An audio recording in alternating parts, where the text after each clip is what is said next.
Hello everyone, welcome back to my channel और this is another episode of तेरी पनाह में यानी कि अन्विका और महर की love story. I am very happy कि बहुत सारे लोग इस स्टोरी को सपोर्ट कर रहे हैं, मुझे सपोर्ट कर रहे हैं। मैं बहुत लंबी ब्रेक के बाद आई हूँ, सो आई वाज वेरी डाउटफुल कि मुझे सपोर्ट मिलेगा भी या नहीं, बट या इट्स वेरी गुड। तो ज़्यादा बक-बक ना करते हुए स्टोरी को स्टार्ट करती हूँ। Let's enjoy. अन्विका एक कैफ़े में बैठी थी। उसका ऑर्डर किया हुआ कॉफ़ी पड़े-पड़े ठंडी हो चुकी थी। उसके दिमाग में तो सिर्फ़ वो सपना बार-बार घूम रहा था। वो बहुत ज़्यादा रेस्टलेस फ़ील कर रही थी इन दिनों। जब भी वो सोने के लिए जाती तो वही सपना, वही नाइटमेयर उसे बहुत ज़्यादा परेशान कर रहा था। दूसरी तरफ DGP Vikram Pratap Singh drug dealing के केस को लेकर उसे बहुत ज़्यादा प्रेशर दे रहे थे। अन्विका अभी तक डेविड को पकड़ नहीं पाई और महर तो उससे मिलने से भी इनकार कर रही थी। और शायद डेविड कहाँ छुपा है इसके बारे में वही कुछ बता सकती थी पुलिस को। कहिए मोहतरमा, अचानक से यहाँ क्यों शिफ्ट किया अपॉइंटमेंट को? श्रुति पूछती है। श्रुति बहुत ही नरम स्वभाव की इंसान है। चाहे जो कुछ भी सिचुएशन हो, अच्छी हो या बुरी, हमेशा हँसती रहती है, दूसरों को चीयर अप करती है। शायद सभी साइकोलॉजिस्ट ऐसे ही होते हैं। हाय श्रुति, आई एम वेरी सॉरी ऐसे कैफ़े में बुलाने के लिए। एक्चुअली तुम तो जानती हो ना कि मुझे हॉस्पिटल्स, क्लिनिक्स, डॉक्टर्स बहुत ज़्यादा प्रॉब्लम होता है मुझे उनसे। अन्विका कहती है और एक छोटी-सी स्माइल देती है। श्रुति उसके पास बैठ जाती है और कहती है, मुझे अच्छे से पता है। अभी बताओ, क्या हुआ है? क्या हाल बना के रखा है तुमने खुद का? अन्विका की आंखों के डार्क सर्कल्स और चेहरे का टायर्डनेस साफ-साफ दिख रहा था। क्या ही कर सकती हूँ, पुलिस का काम ही कॉम्प्लिकेटेड होता है और अभी इस ड्रग डीलिंग के केस को लेकर और भी ज़्यादा स्ट्रेस्ड हूँ। अन्विका कहती है उस ठंडी कॉफ़ी को पीते हुए। श्रुति पूछती है, तुम्हारी नाइटमेयर्स कब से शुरू हुई है? इस केस को स्टार्ट करने के बाद से, अन्विका कहती है। श्रुति सिर्फ अपना सर हिलाती है और फिर कहती है, तुमने एक लड़की के बारे में कहा था ना? क्या नाम था उसका? हाँ, महर। वो कैसी है? अन्विका एक गहरी सांस लेकर कहती है, यार मत पूछो। वो तो मुझसे बात ही नहीं करना चाहती। मानती हूँ कि वो ट्रॉमा में है, बट वो अभी तो सेफ है ना। और महर ये बात समझना ही नहीं चाहती। आर यू श्योर तुमने कुछ भी नहीं किया? श्रुति उसे घूर के देखती है। अन्विका थोड़ी नर्वस होकर इधर-उधर देख रही थी। फिर कहती है, वो मैंने गलती से महर पर गोली चला दी थी जिस दिन मैंने उसे रेस्क्यू किया था। और फिर 2 दिन पहले गुस्से में आकर मैंने फिर से उसे हर्ट कर दिया। श्रुति एक गहरी सांस लेकर कहती है, तुमने कहा था ना कि तुम अपने गुस्से पर काबू करोगी। ये तुमने बिल्कुल भी ठीक नहीं किया है। I am very much disappointed in you. फिर वो कुछ मेडिसिन लिख के देती है अन्विका को।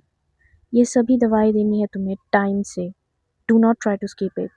और हाँ, महर से जाकर माफ़ी माँग लेना सिंसियरली। तुम भी तो एक लड़की हो। क्या तुम्हें उसका दर्द थोड़ा-सा भी समझ नहीं आ रहा है?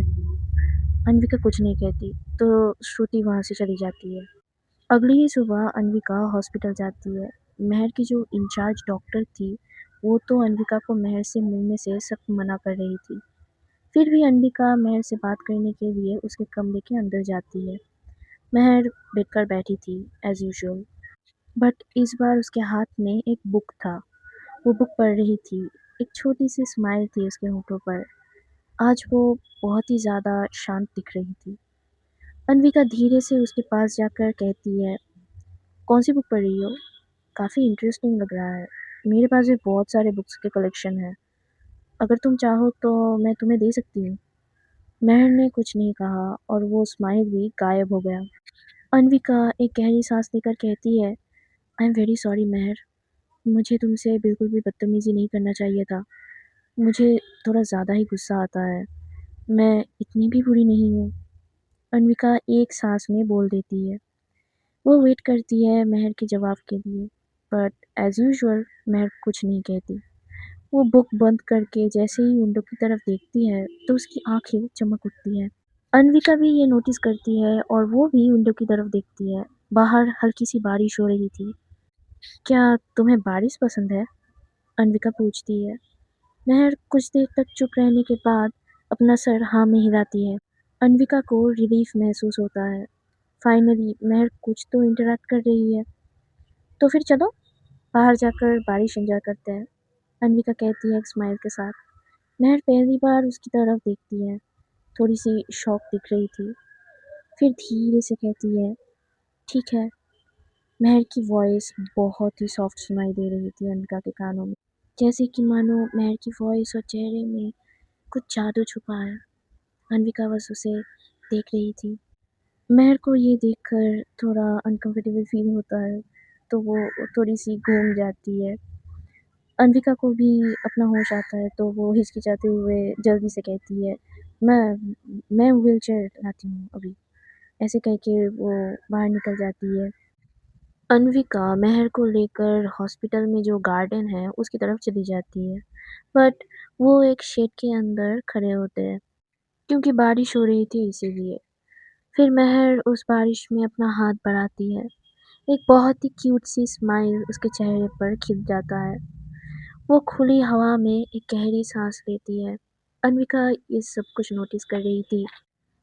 महर को देखकर लग रहा था कि वो बहुत सालों बाद चैन की सांस ले रही है। आज अन्विका को महर में एक थकी हुई मासूम लड़की के अलावा कुछ भी नहीं दिख रहा था। महर थोड़ी और आगे जाने की कोशिश करती है, तो उसने जो बुक लाई थी कमरे से, वो गिर जाता है। अन्विका उसके सामने झुककर वो बुक उठाती है और जैसे ही महर की तरफ देखती है, उन दोनों के बीच में एक बहुत ही प्यारा सा आई कांटेक्ट होता है। महर पहले अन्विका से अपनी नज़र हटाती है और फिर बुक ले लेती है, बट उनके फिंगर्स टच होते हैं, तो अन्विका के दिल में एक अजीब सा फील होता है। वो खुद को संभाल लेती है और फिर कहती है, चले अब, वरना वो खड़ूस डॉक्टर हंगामा मचा देगा। ऐसे कह के वो थोड़ी हंसती है। महर सिर्फ हाँ में सर हिलाती है। उस आई कांटेक्ट के बाद से महर ने एक बार के लिए भी अन्विका की तरफ नहीं देखती। अन्विका को थोड़ा डिसअपॉइंटमेंट फील होता है, पर उसे ये समझ में नहीं आ रहा था कि उसे डिसअपॉइंटमेंट फील क्यों हो रहा है। अगली सुबह अन्विका का मूड बहुत ही अच्छा था, क्योंकि उसकी स्पाइस ने डेविड का पता लगा लिया था। वो सभी फाइल्स को लेकर हेडक्वार्टर में जाती है डीजीपी को रिपोर्ट करने के लिए। इस केस में महर की बिल्कुल भी ज़रूरत नहीं पड़ी। अन्विका भले ही एक स्ट्रिक्ट पुलिस ऑफिसर है, बट वो एक लड़की भी है। तो उसे धीरे-धीरे रियलाइज़ होता है कि महर को उस नर्क में कितना कुछ सहना पड़ा। उसे अभी रेस्ट लेने की ज़रूरत है। पुलिस के मामलों से उसे दूर रखना ही ठीक होगा। बट वो ये भी जानती थी कि ये पॉसिबल नहीं है। मे आई कम इन सर? अन्विका नॉक करती है। यस, कम इन, डीजीपी विक्रम प्रताप कहते हैं। अन्विका कमरे में घुसते ही उस वाहियात आदमी को फिर से बैठा हुआ देखती है। Vineet Mishra, x intelligence bureau officer. अरे अन्विका, मैं तुम्हें ही बुलाने वाला था, विनीत कहते हैं। हेलो सर, अन्विका ग्रीट करती है। फिर वो डीजीपी को कहती है फिर वो डीजीपी को कहती है, सर डेविड का पता चल गया है। आज रात को ही हम जाएंगे उसे पकड़ने के लिए। इस बार कोई गलती नहीं होगी। डीजीपी कहते हैं, वो सब तो ठीक है, पर विनीत तुमसे कुछ बात करना चाहता है इस केस के बारे में। अन्विका को महसूस होता है कि कुछ तो गड़बड़ है। अरे बैठो, बहुत लंबी कहानी है, बट उससे पहले बताओ महर ने कुछ कहा तुमसे? विनीत पूछते हैं। अन्विका बैठते हुए कहती है, नहीं वो अभी तक कुछ नहीं कहा मुझसे। तो फोर्स करूँ? वो क्या-क्या जानती है हमें वो जानना पड़ेगा। आई बिलीव कि उसके पास बहुत ही सारे क्रूशियल इन्फॉर्मेशंस है इस केस के बारे में, डीजीपी कहते हैं। अन्विका थोड़ी अनॉयड होकर कहती है, प्लीज़ सर, मुझे खुल के बताइए क्या चल रहा है ये सब। विनीत कहते हैं, हमें लगता है राघव शेट्टी की गैंग महर को किडनैप किया था और फिर यहाँ भेज दिया। अन्विका को ये जानकर हैरानी होती है। फिर वो पूछती है, पर राघव शेट्टी तो शूट आउट में मारा गया था 6 साल पहले, और उसकी गैंग को भी तो हमने ही खत्म कर दिया था। डीजीपी अनविका के सामने कुछ तस्वीर रखते हैं। उसमें साफ साफ दिख रहा था कि राघव शेट्टी एक क्लब में बैठा है। अनविका का दिमाग तो गर्म हो जाता है। विनीत कहता है, ये पिक्चर्स 4 महीने पहले की है, शायद वो बच गया था शूट आउट में। अनविका गुस्से में कहती है, ये आपने पहले क्यों नहीं बताया? डीजीपी कहते हैं, क्या करती अगर जानती तो? पर्सनल दुश्मनी को काम के बीच में मत लाओ। अनविका चुप हो जाती है। विनिक कहते हैं, मैंने मेहर का मेडिकल रिपोर्ट्स पढ़ा है। उससे साफ पता चल रहा है जो ड्रग्स उन्होंने यूज़ किया था मेहर के ऊपर, वो सिर्फ राघव के गैंग के अलावा कोई प्रोवाइड नहीं कर सकता। इससे पहले भी बहुत सारे केसेस स्टडी किया था मैंने, और थोड़ी सी इन्वेस्टिगेशन करने के बाद मुझे पता चला कि राघव अभी भी ज़िंदा है। पर मुझे कोई गवाह नहीं मिल रहा था जो कि इन्फॉर्मेशन दे सकता है, until मेहर शोड अप। नाउ अगर तुम्हें पर्सनल दुश्मनी या रिवेंज जो भी है तुम्हारा, वो ख़त्म करनी है, तो मेहर के मुंह से इन्फॉर्मेशन निकालो। और ये तुम कैसे करोगी, that's completely on you. But हमें इन्फॉर्मेशन चाहिए 15 दिनों में। Mind it. अनविका को वो सब कुछ याद आ रहा था जो पास्ट में उसके और उसके फैमिली के साथ हुआ था। अनविका इतना ज़्यादा गुस्से में थी कि वो प्रॉमिस करती है खुद से कि जैसे तैसे करके वो मेहर से वो सब इन्फॉर्मेशन निकालेगी जो उन्हें चाहिए, और फिर राघव को ख़त्म करेगी। Oh my god. So this is it for today guys, and I'm telling you कि अनविका कुछ ऊट पटांग हरकतें करने वाला है फ्यूचर में। तो चलिए फिर मिलते हैं नेक्स्ट एपिसोड में, तब तक के लिए take care of yourself, good night, Radhe Radhe.